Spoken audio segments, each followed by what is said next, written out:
look at my shirt. Crust life. That crustacean is my hero. Fucking living the life. Crust life. Welcome, friends, to another episode of Underground Spotlight here on Forgemaster Metal Reviews. This is the place where you get the most out of your metal. This is one of our favorite segments. We know it's one of yours too. There's nothing quite like gearing up for another adventure in the snowdrift caverns of Bandcamp, where we know great metal riches await us. If you dig metal content like this in the form of top list interviews, then smash that like button and hit subscribe if you're new. Stand before the beholder. Let's uncover our favorite treasures from the underground.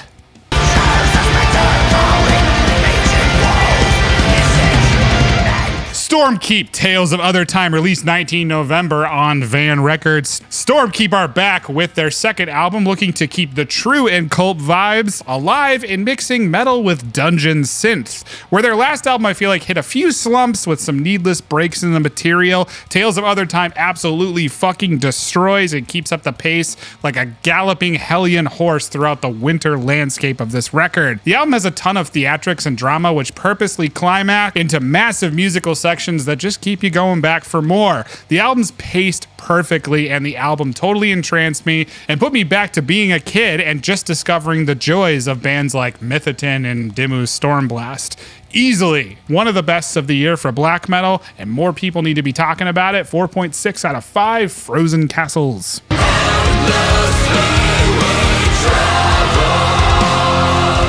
One of the great things about Underground Spotlight is putting the word out there about our fellow musicians and projects that just aren't getting enough attention. Today, I'm happy to start off my picks with Italian symphonic melodethers Nightland and their third album, The Great Nothing. I'm pleased to say that I would stick The Great Nothing up there with some of our great melodic death metal records from this year.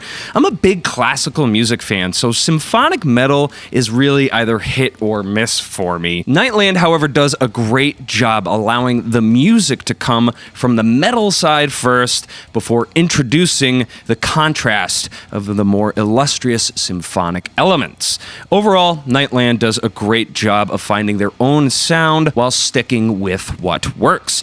There's a few skippable songs on here, so I'm giving The Great Nothing 3.5 out of 5. Nice work, lads. I'm giving them The Great Nothing out of 5. With all that talk, zero. yeah. No, it's a 3.5. Just kidding.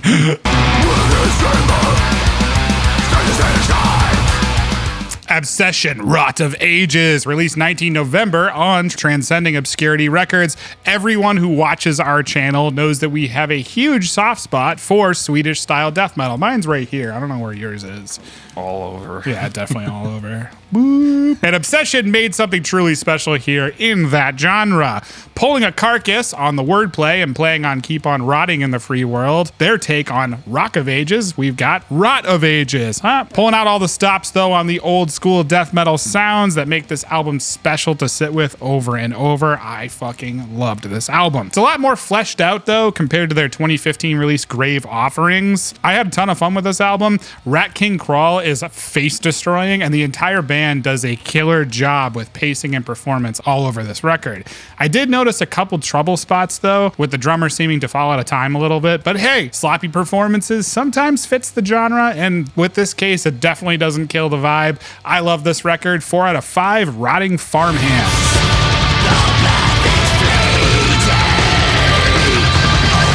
Australian black metal duo Hunter's Moon have cast their debut album, The Great Pandemonium. It is released today, November 26th, on Hell's Headbanger Records. Listed as having been active since the mid-2000s, I was kind of surprised to see such a huge gap in their discography's timeline. Whatever their reasoning, I'm glad that they chose to wait, because they certainly have gifted us a compelling black metal record for 2021. This record hits you with a fast, punk-inspired approach, but it doesn't take long to show the audience that they are a melody-driven band. As a guitar player, I fucking love these riffs. They seem to have really fun. There's awesome solos, and they're fucking intense. Reminds me of that Nagelfar Swedish sort of inspired black metal. This is a great one. The Great Pandemonium gets 4 out of 5 Pandemoniums. Nagelfar out. I just imagine the band like on fucking surfboards. Yeah, oh, that needs to be a thing. Make that a meme, please. Nah, go far out, bro.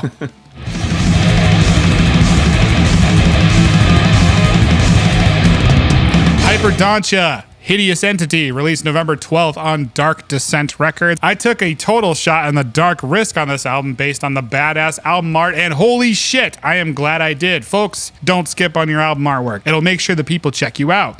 This band is straight up, no holds barred, in-your-face death metal of the highest caliber in the vein of immolation-style worship. Hyperdontia have pulled exactly 0 punches here. There is not a fucking track within Hideous Entity's 39-minute runtime that doesn't connect with devastating effect, and the listening experience is a highly addictive and filthy one. These songs will take your head off through sheer aggression and gross grinding riffs that snatch the lungs right out of your fucking chests. Easily album of the year death metal list contender for me. You gotta check this one out. 4.6 out of 5 chest bursting creatures.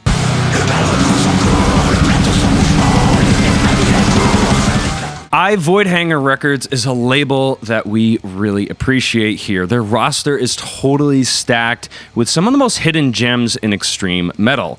Take, for example, my pick for today, Creature, with their 4th album in as many years, Eloge de l'Ombre, in praise of shadows in French. Is it a coincidence that this is also the name of a manuscript on Japanese aesthetics and philosophy? I doubt it.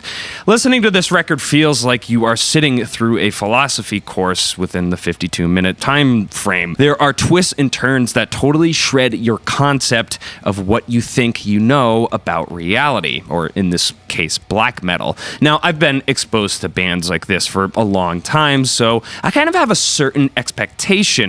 And Creature meets all of those. Exceptional songwriting, great use of multiple instruments that fall outside of the typical metal category, a melodic structure that keeps you grounded with great harmonies and changes, crazy tempo patterns. This record has it all. Solo musician Ralph Fournier has teamed up with a beast of a percussionist, Norwegian Bard Kolstad. Together they have created a creature John Carpenter himself would be proud of. This is a phenomenal record, and it is also sharing a pick for one of my favorites for November. 4.7 out of 5 things that should not be. Don't pass this one up if you want some weird shit.